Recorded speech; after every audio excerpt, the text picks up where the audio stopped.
Okay, the final one of these is the use of cabinet committees. Now, this is more important than it sounds. Don't glance over this point, because this is a really important one. Now, in modern government, there's just too much stuff for the cabinet to discuss everything, and so cabinet committees were brought in by Margaret Thatcher to help streamline the work of government. So there is a cabinet committee, which is a smaller group of maybe 5 ministers who will investigate policy in the area that committee is assigned to. The decisions that cabinet committee take are binding across government, and they carry the full weight of cabinet approval. This means that the cabinet is not being used for the vast majority of everyday decision making. Cabinet committees are.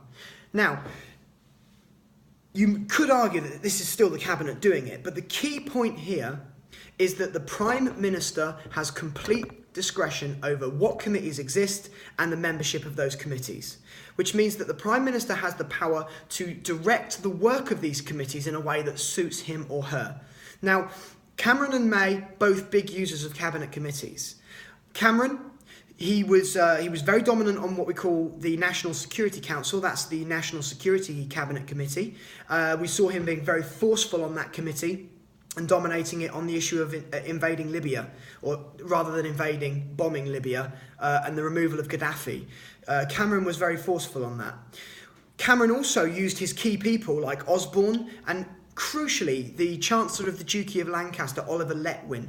Letwin was on 14 of the 15 key cabinet committees, which allowed Cameron to have a finger in every pie, in a way.